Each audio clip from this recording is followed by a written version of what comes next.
tab here. Also, I will tell you when to write because some things are just for explanation purposes, not to where you have to write everything. So the first couple of slides you will not have to write. Again, I will tell you when you need to add it to your notes. So this one you do not have to write. So providing first aid, immediate care given to the victim of an accident or illness to minimize the effect of injury or illness until experts can take over. In this instance, because you are health science students, you will be considered to be an expert because you have been exposed and you have been taught the basics of healthcare. This can mean the difference between life and death, recovery versus permanent disability. I don't know about any of you. Have you had to do CPR on anyone or perform any first aid task on anybody?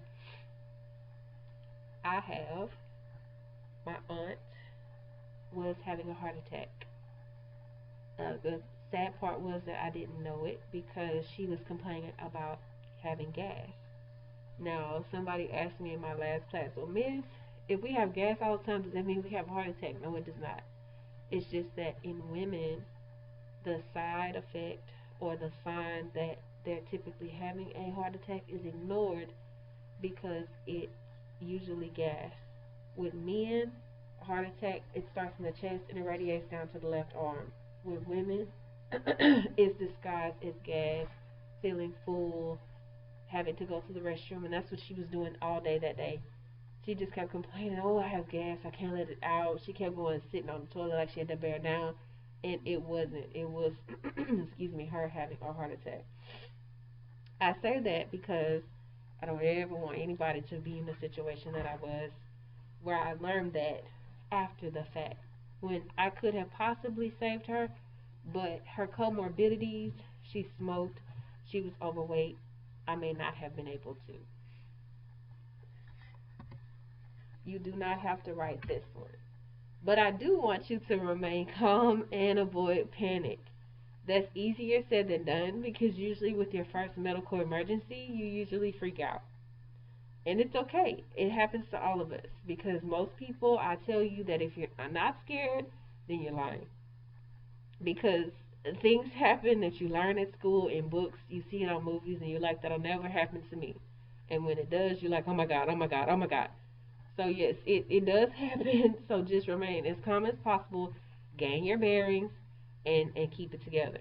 Evaluate the situation thoroughly. Always have a reason for what you do. The treatment will vary based on injury or illness, environment, others present, equipment or supplies on hand, and availability of medical help. So that's if you have any questions, you can stop me too just because I'm recording. All right, now here, this is where you guys need to start taking your notes. And if I go too fast, stop me. If you miss something, you can stop me. I'll usually give you guys enough time to write. If not, it will be recorded and posted to where you can go back as well. So the first step is to recognize that an emergency exists. Use all your senses to detect a problem. Actually, just only write the bullets. You don't have to write the talking points. Use all senses to detect a problem. Sometimes the sign of emergencies are obvious, at times, and others they're not. The next step is you want to take the action to assist the victim. Check the scene and make sure that it is approached to safe. Make sure that it's safe to approach. Now, what does that mean? If there's a down power line, don't approach. If there is the scent of chemicals that you're not familiar with, do not approach. If there's a fire, do not approach. You just have to call 911 and make sure that you can identify and make sure that when they're on the phone giving you direction that you can just stay on the phone and monitor the victim. But if it means you putting yourself in danger, then don't do it. I'm gonna have to change my mask so I can talk.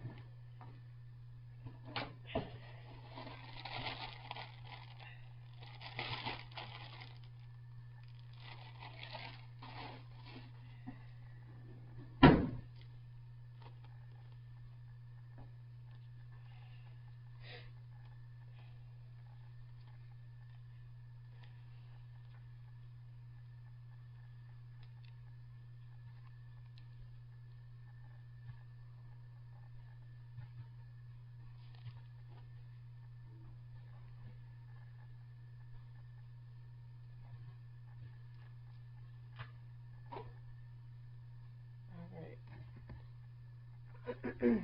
Only the bullet points. Avoid dangerous pitfalls and provide efficient care. Again, if it's not safe, call for medical help. If it is safe, you may approach the victim to help.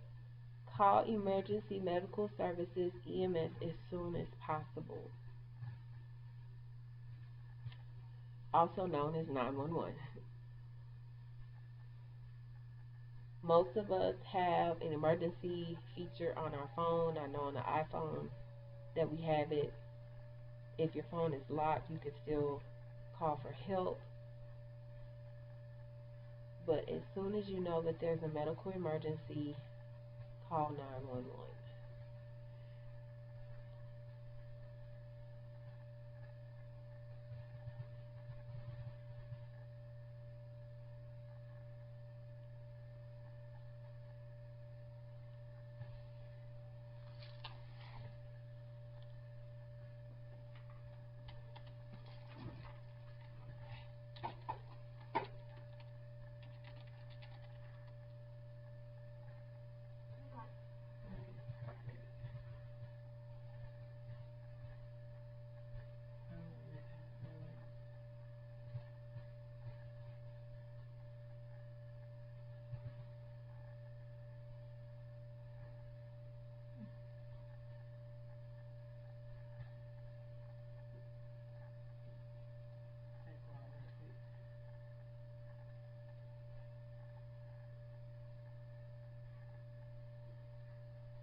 If possible, obtain the victim's permission before providing any care.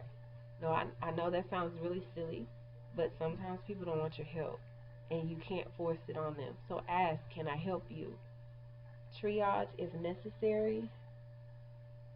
That is that you're providing immediate care as soon as the emergency presents itself. So treat life-threatening injuries first, and we'll go over this more when we go over CERT next semester. And that's breathing, shock, and bleeding. But you won't have to know that for right now. And also examine the victim thoroughly. As the PowerPoint stated before, that some emergencies are obvious and others are not. So make sure that you observe the patient to see exactly what it is that you may be assisting. Just because someone passes out does not mean that they're necessarily having a heart attack or cardiac arrest. It could be because their blood sugar has dropped and they are diabetic. So look for medic alert bracelets, necklaces, things like that. Just because someone is having trouble breathing doesn't necessarily mean they're choking. They could be having an allergic reaction and their airway is closing in. So again, please make sure that you watch for those differences when examining your victim. Okay, ladies, we're going to pause just for a moment because the announcements are going to come on, and we'll be right back. Good morning, Cooperland. Welcome back from your Thanksgiving break. All right, and we're back. So we should be good with that one. Let me make sure I took myself off mute. Okay, good. Alright, next. You do not have to. The only part or point that you need to write off of this slide is the last one. Obtain as much information about the accident, injury, or illness as possible, because when you transfer the patient over to emergency services, the ambulance, they're going to ask you what happened. How long has the patient been down? Did you see it happen? Do you know their name? Has a family member been contacted? They're going to ask you as many questions as you should have already asked before even attempting to assist the patient. So again, obtain as much information as you can because it's going to be needed not only for identification purposes, but also for you to be able to, for the EMS services to continue the care that you were giving the patient.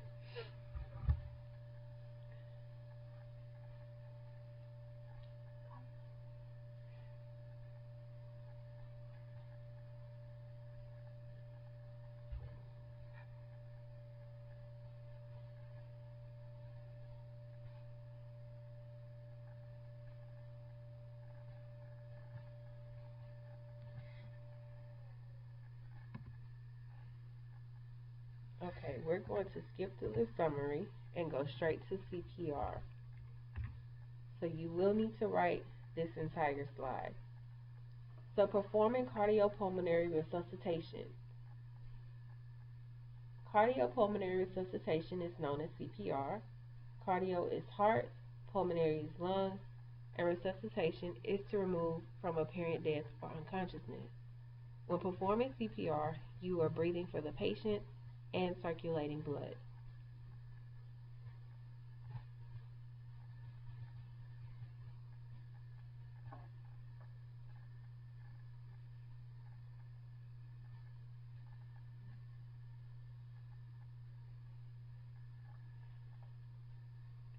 When we get to the lab portion, I'm going to show on the camera everything first, and then I'll show you so they can't, so they won't see you since I can't show your face.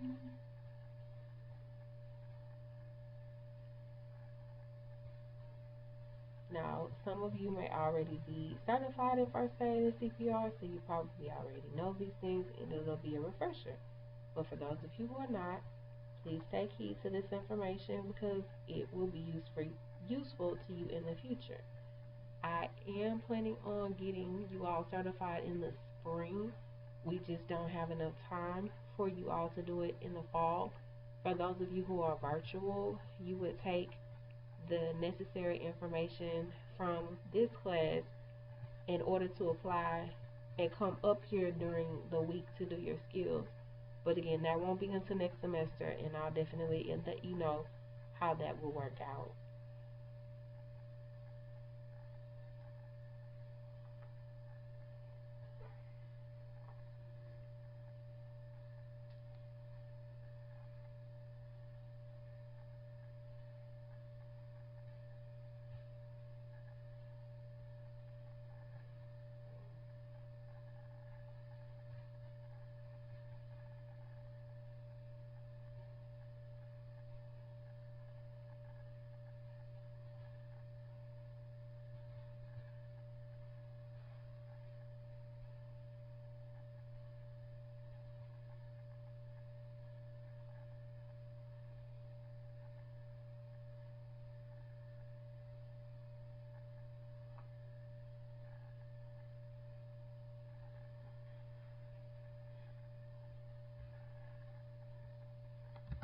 Lady, oh, yeah, ladies, are you good? Good. Yes. Okay. Yes, I'm fine. All right. I'm gonna go ahead and go to the next slide. I didn't want to leave without you. Okay. So the purpose is to keep oxygenated blood flowing to the brain and to other vital body organs. It's performed until the heart and lungs start working again or until medical help is available. You have clinical death versus biological death. Clinical death is when the heart stops beating and the victim stops breathing. Biological is when cell death starts to occur. That is when the body has been without oxygen for 4 to 6 minutes, and that can lead to permanent brain damage.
So this is a short week, and so you won't be in Friday.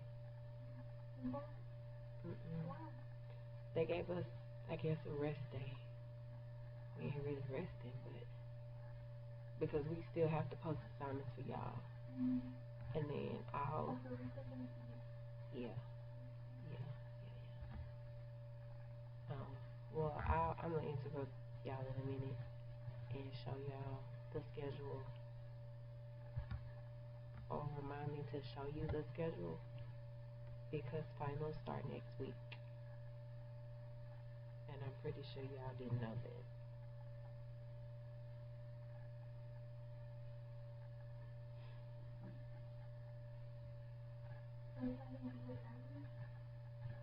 Hmm?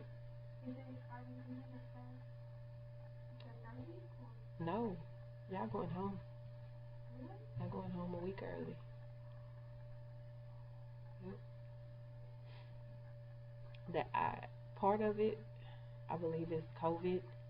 They want y'all out of the building, and so they're trying to kind of squeeze everything in before the break. But if we can get you out of here a week early, then that's what we're gonna do. And I'm pretty sure y'all will be okay with that. But I'll show y'all the schedule. Um, I'll show you the schedule. All right.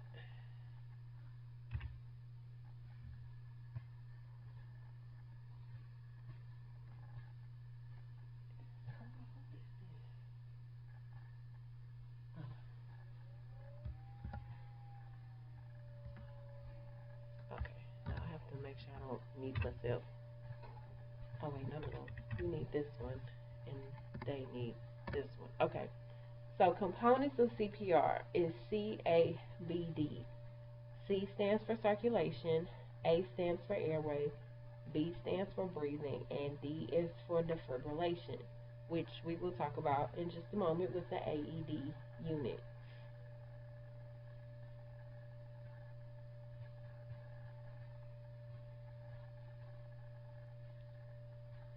Now, I've never had to use the AED unit, but yes, I did. I've had to do CPR. But the AED units are very self explanatory, they walk you through everything.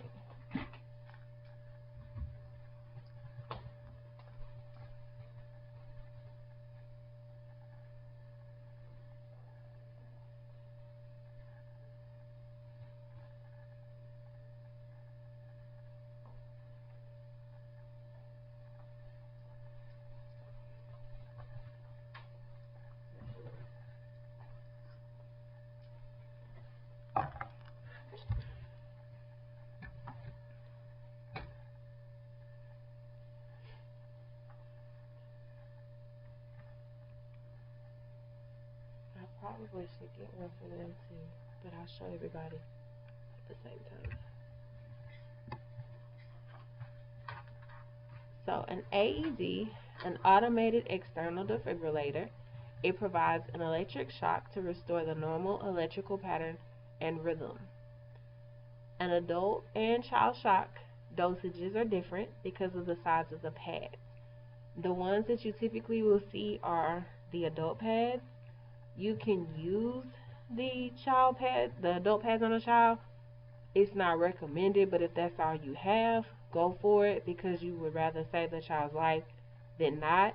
Unfortunately, if the machine only comes with child pads, just continue doing compressions on an adult because the amount of voltage that's going to go through a child pad is not going to be sufficient for an adult. Use CPR until an AED is available. So you just have to keep going until an AED is available in order to analyze the rhythm, which we will go over and I will show you one here. Of course, the ones that we have are not real. We do have a real one that's in my room on the wall over there. That is a real AED unit. And we have one in the trainer's office. We also have one in the nurse's office if there is a medical emergency.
Good.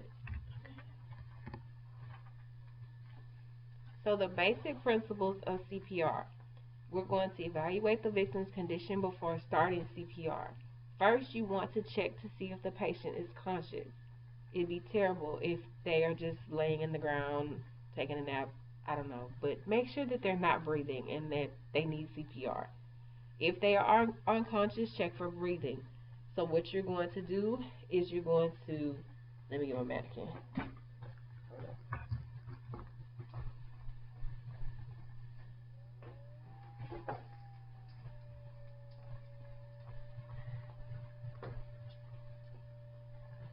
What you're going to do when you're checking for breathing is you're going to listen. You're going to put your ear next to their mouth and at the same time look for their chest to rise. So you're listening for breathing and you're also looking for their chest to rise. If you don't have that within 10 seconds, you need to go ahead and start your CPR.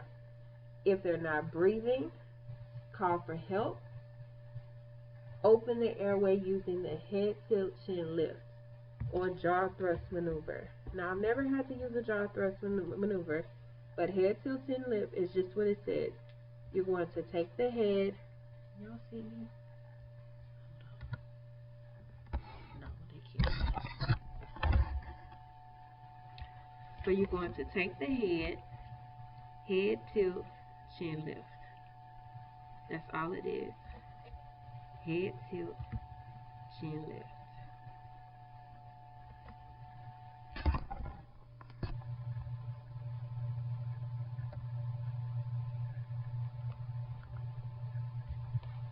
And jaw thrust maneuver would be if you just can't get their mouth to open at all.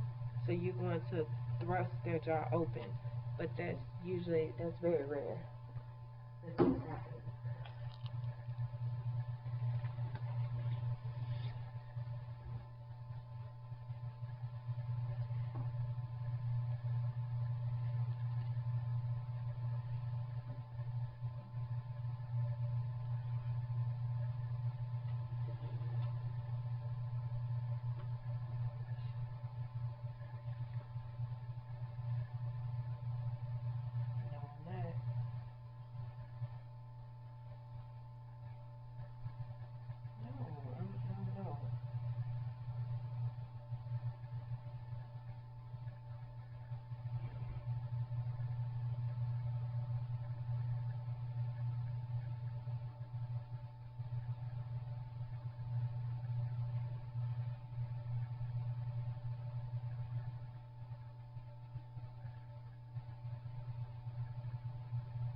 Before providing care to an unconscious adult,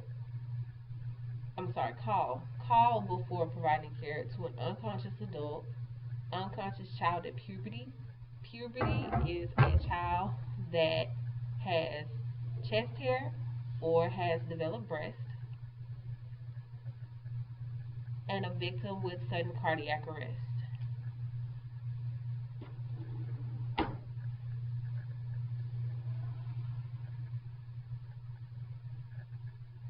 And the reason why you call is because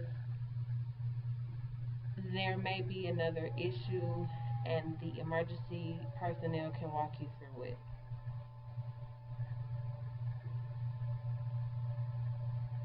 But if all else fails, start CPR.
Shout for help and start CPR for an unconscious child or infant age 1 year to puberty, a victim of drowning or near drowning, and a victim of cardiac arrest caused by drug overdose or trauma.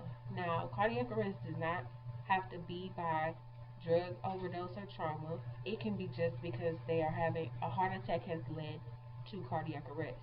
Now, please do not get heart attack and cardiac arrest confused because they're different.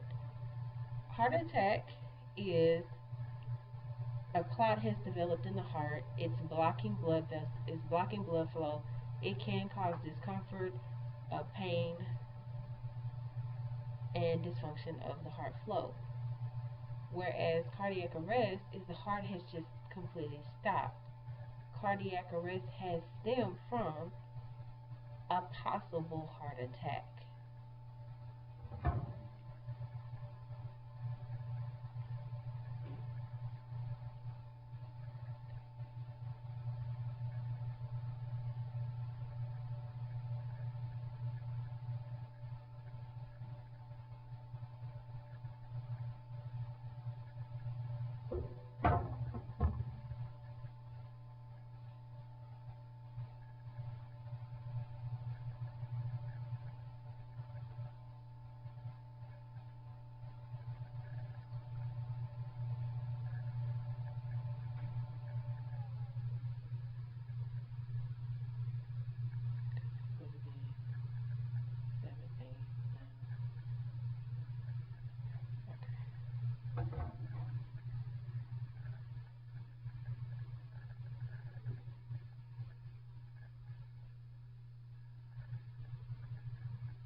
If no help arrives, administer 5 cycles of CPR, then call for EMS. Now, I don't want you to put that last part where it says then call for EMS.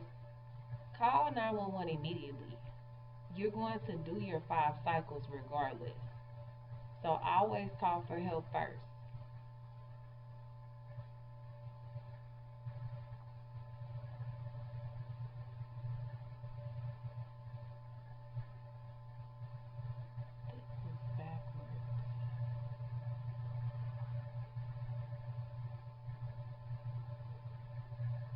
before you start your CPR, you're going to check the carotid pulse, which you should know that's in the neck, to determine if cardiac compressions are needed. And again, if there's no pulse or breathing within 10 seconds, start your compression.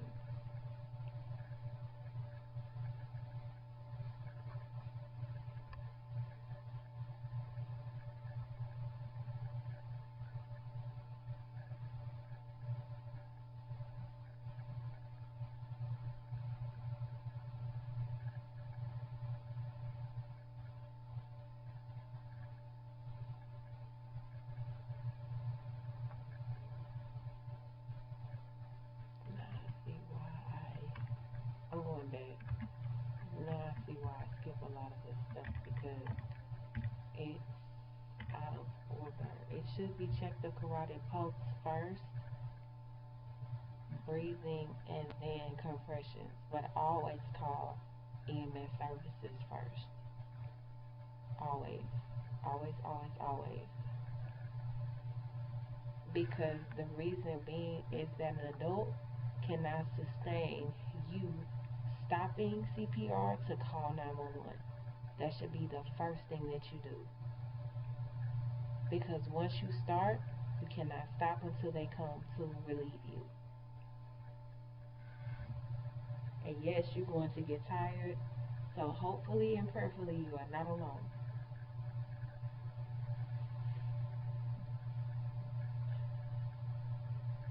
I'm going to stop right here, and then I'll show you guys the lab portion of this. I'll leave that up just in case I need it.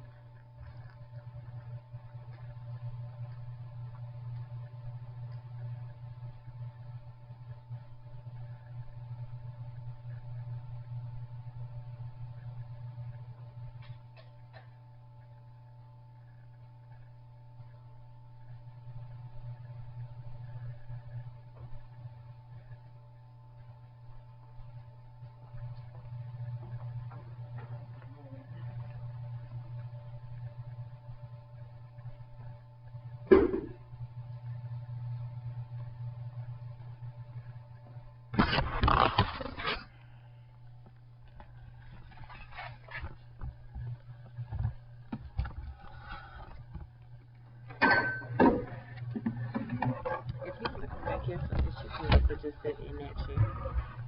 Alright, can't see you.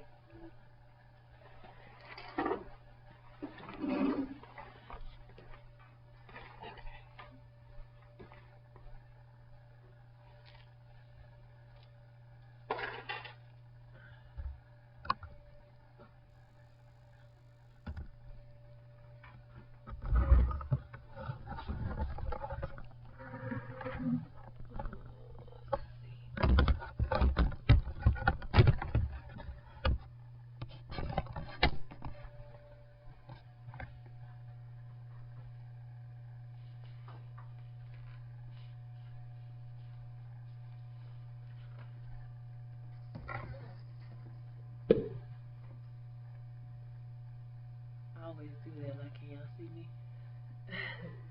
Okay, so when you are performing CPR, you're going to go underneath the breastbone in the middle of the sternum. You'll start with the heel of your hand, place it in the middle. You can either grasp your hand or you can grasp your wrist. I prefer to do my wrist. And even though I'm right-handed, I start with my left and I press with my wrist, and it's straight down. So over, make sure that you have good contact. You're straight over the body. Now don't lean and rock like this. That's not CPR. You have to lock your elbows, and it's 1, 2, 3, 4, 5, 6, 7, 8, 9, 10, 11, 12, 13, 14, 15, 16, 17, 18, 19, 20, 21, 22, 23, 24, 25, 26, 27, 28, 29, 30.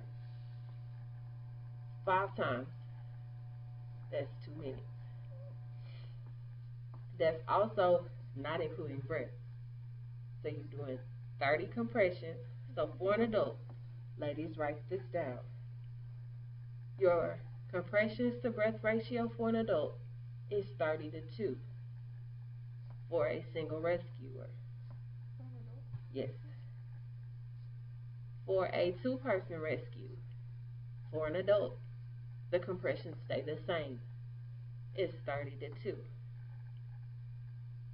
For a child under 8, for a single rescuer, it's 30 to 2. For a two-person rescue, it's 15 compressions to 2 breaths.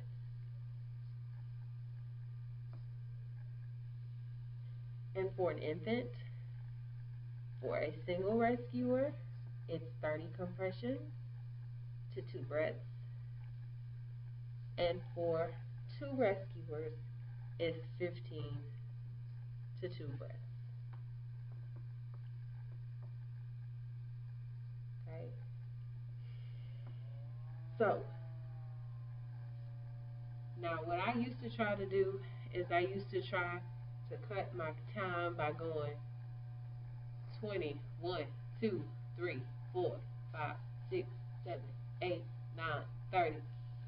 You cut your time by doing that. So count it out. Count it all the way out. Any questions? Alright. So let's talk about mouth to mouth. So mouth to mouth, if you know the person, it's fine that you do mouth to mouth. If you do not know the person, straight compression. If you do not know the person, straight compression. Usually if it's a baby, an infant, a child, we usually don't hesitate. And we usually have no issues with saving a baby. But for adults, you don't know where they've been, you don't know where they've all been, so we just might not want to do that. And that's understandable. Because people do have diseases, and we don't want none of that. So, you can keep a pocket mask, which, where's my case?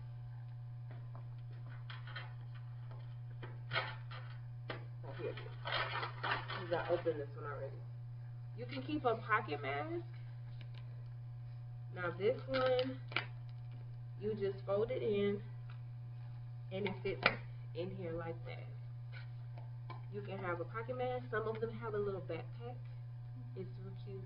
It's a backpack, and it keeps this in there. And you pop it out like this. Now, this is a one-way valve, which is going to be difficult because this is old and it doesn't want to come off. But these come off. This is single use.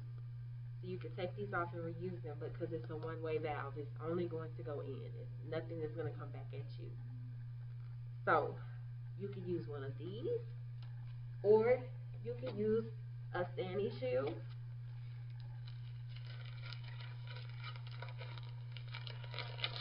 Which is the same type of device, which I gave you one already. So you will place this on the patient, pinch their nose, head tilt, chin lift, and breathe. Okay? This would serve as your barrier device. That's what these are called. This is the barrier device. Your pocket mask is the barrier device. They also sell them in keychain forms, which I didn't bring my other lunch kit today, but I always keep one on me wherever I am. I used to keep it on my key ring, but it would get on my nerves, so I moved it. But if any time there's an emergency here in our classroom or on this floor, there are plenty of things to where you can go and help somebody. Now, this is what people are leaning towards nowadays, keeping on them, just because it's easy to use and you can sanitize this and pop this out and throw it away. So your barrier devices. Again, if you know the person, go for it, mouth to mouth. If you do not, a barrier device is necessary. I have them everywhere in my car, my purse, because you just never know what's going to happen with somebody. Any questions about a barrier device? Now, the one thing that I've been surprised to not see anywhere in literature as far as your book, the reason why we use barrier devices. We use barrier devices because of hepatitis and HIV prevention. Hepatitis B, hepatitis C, and HIV.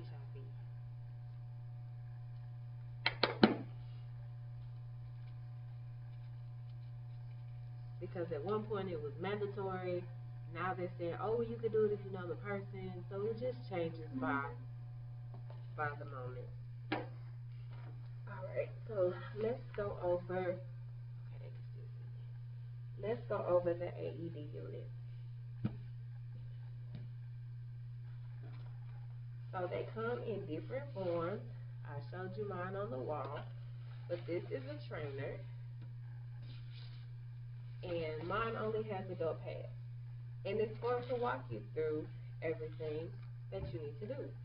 The first thing you have to do with an AED train or AED unit period is turn it on.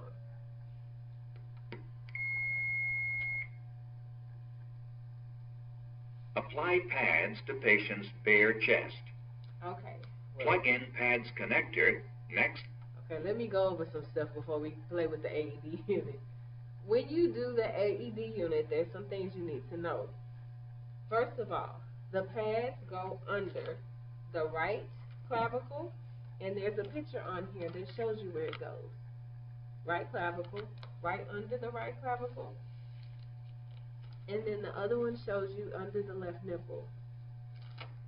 Now, why don't we put it directly on the chest on the left? The bone? What is on the left side of your body?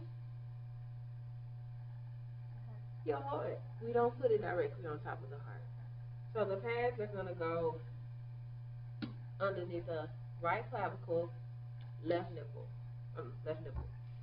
or rib cage. That's very important that you know that. The other thing is, if you have a hairy chest, usually there's a razor in the AED unit that's going to allow you to shave the hair off, because we need it to stick. We need to have skin-on-skin contact. Now, if there isn't a razor, but you have two sets of pads, use one set of pads to rip the hair off, and then use the second pair of pads to apply to administer the shock, because we don't need the hair, because the hair isn't going to allow it to stick if they're really hairy. If they're wet or sweaty, wipe the chest off. It can be damp, but it doesn't have to be completely dry. If the person has on any wire, such as a bra or any long jewelry, take it off, because that's going to impel burn them because of the metal and the electricity. So remove that. If they have a medical patch, a medicine patch, take the medicine patch off if it's in the location of where the pads need to go. And lastly, if they have a pacemaker or a defibrillator, do not paste the pads on top of it. Go around it. Alright. So let me go back to this. And it's going to tell me to place the pads on here. It's too loud. So turn it on.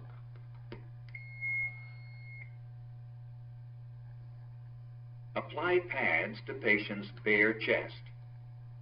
Plug in pads connector next to flashing light. Okay, so I got a flashing light. We're going to plug it in. Like I said, it's walking you directly through it. Analyzing look. Look. Look. Look. It's not supposed to do that. It's supposed to tell you analyze rhythm and shock your vibes. Clear the patient. being difficult today. Now, I would use the one the nurse sent me, but we'll be here doing compressions all day. Oh, this is terrible. Hush. Low, It's trying to say low battery. low battery. Apply pads to patient's bare chest. Okay, we did that. Analyzing heart rhythm. Go ahead and analyze. Do not touch the See, patient. don't touch the patient. It's clear. Shock advised. Shot. Charging. The red button will Stay come on. clear of patient. Clear. Clear again. Deliver shock. We're going to shot. Low battery. Analyzing heart rhythm.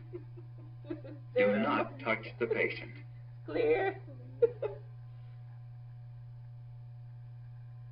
Okay. Shock advised. Okay. Charging. Clear. Stay clear of patient. Deliver shock. Okay, see, yeah, no, he tripping today. But, you get the idea. The idea is that it's supposed to walk you through all of the prompts and the steps that you are supposed to have. But unfortunately, my battery is low. And I didn't know that. So I do apologize for that. But you follow the prompts as it gives you on the machine. It's going to tell you when to shock. It's going to tell you when to resume compression. It's going to also tell you clear. When the machine tells you clear, clear. Why? If somebody is touching a patient and they are unconscious, but you're not, what rhythm is it going to read?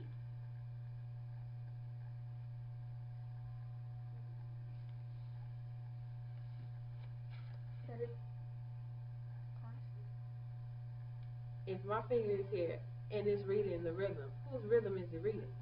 Mine. So then you're going to think, who's alive? The patient. So always clear.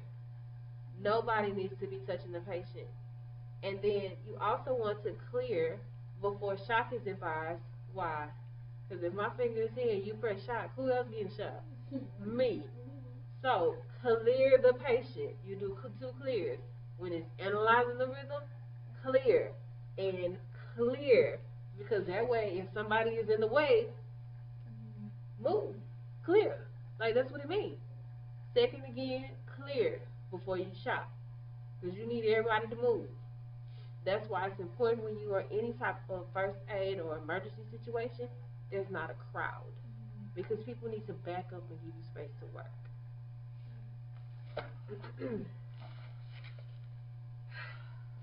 I'm going to find, I might have to bring mine up here. I have a trainer in my office, so I'll just bring my trainer and we'll just play with that because this is terrible right here. Of all things, it would go out. So, that is that. What else? Trying to make sure I don't miss anything. So let's just recap. If there's no AED, you're going to continue compressions until help arrives. It's 5 cycles of CPR. That's 30 compressions to 2 breaths on an adult, 30 to 2 on an infant for 1 rescuer, 15 to 2 for 2 rescuers, 30 to 2 on a child for 1 rescuer, 15 to 2 for 2 rescuers. Now, since we're talking about child and infant, a child, you do CPR the same way. With a child, you could just do one hand to do compressions. That's if you're comfortable with that. You can use both, but you really just need the heel of your hand. For a child, for an infant, it's going to be 2 fingers. So you're going to find the chest, breastbone, and 1, 2, 3, 4, 5, 6, 7, 8, 9, 10, 11, 12, 13, 14, 15, 16, 17, 18, 19, 20, 21, 22, 23, 24, 25, 26, 27, 28, 29, 30. Or with the 2-person rescue, you can do the thumbs. So you're going to encircle the baby, supporting his or her back with your hands, thumbs under the breast. 1, 2, 3, 4, 5, 6, 7, 8, 9, 10, 11, 12, 13, 14, 15, 16, 17, 18, 19, 20, 21, 22, 23, 24, 25, 26, 27, 28, 29, 30. 2 breaths. Breathe, breathe. Now, with the child, when you're doing the breathing, you can do breaths 2 ways with the child. Like I said, more than likely, you're not going to use a device. But if you do, that's fine. But if you do not have a device on a child, you either are going to pinch the nose, head to chin lift, breathe. Or you're going to take your whole mouth and cover both the nose and the mouth and breathe. And resume compression. 1, 2, 3, 4, 5, 6, 7, 8, 9, 10, 11, 12, 13, 14, 15, 16, 17, 18, 19, 20. I'm gonna stop. Just know that you wouldn't stop. You keep going 30 and you keep going until somebody comes in for help. If you are around someone that does not know how to do compressions and you get tired, you walk them through it. You show them, if they've watched you long enough, they know how to do it. Okay? They don't have to give breaths though. You can help them and do the breaths. They don't have to do anything else. But if you get tired, somebody walks, hey, can I help you? What can I do? This is what you need to do. Let them help you, because there's nothing worse than a fatigued rescuer. Alright. So we did that. Now, this is a bag mask. You've seen this on medical shows and all kinds of good stuff. This is where we would filter oxygen through. So they would put the oxygen here, and the oxygen will go, and it's just giving them more air. That's all. This is artificial air already with the bag mask, but if it's going to be filtered with oxygen, this would just be closed off. This piece would be off, and it would just be a bag. So, how you do this? How you do a bag mask? So, the first part,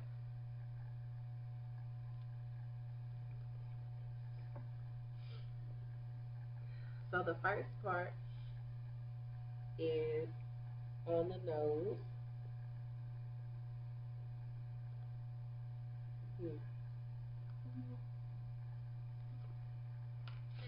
Now I'm going to take that off just so you can see my hand. So you're going to do the EC method. So EC, so a C. Can I see me? Okay. So a C is going to come here. E around the cheek to make a solid contact. And then here, head to chin lift. Okay. Now, if we had a bag mask,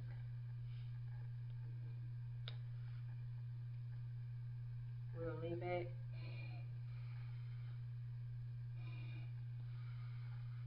That's the 2 breaths. But more than likely, if you're using a bag mask, you have a team. So you have somebody holding down the mask, and then you have somebody giving the 2 breaths. This is also called an Ambu bag, A-M-B-U. So a bag mask or an Ambu bag are the same thing.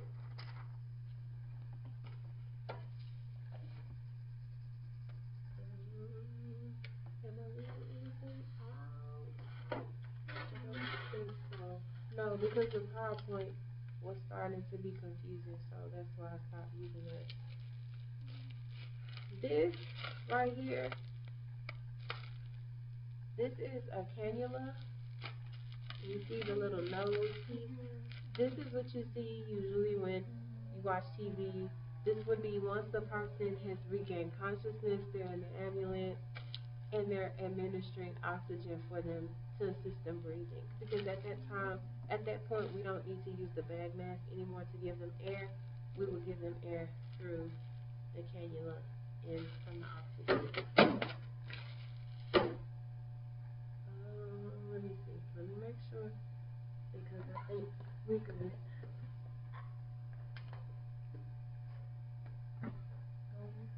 Everything over there is good.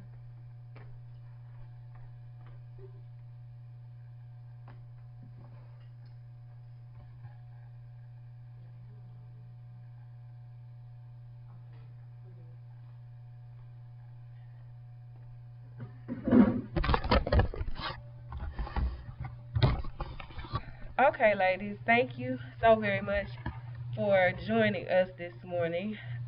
I hope that this was helpful for you. The video will also be posted later in Schoology for you to review if you have any questions. But as always, if you have questions, feel free to email me.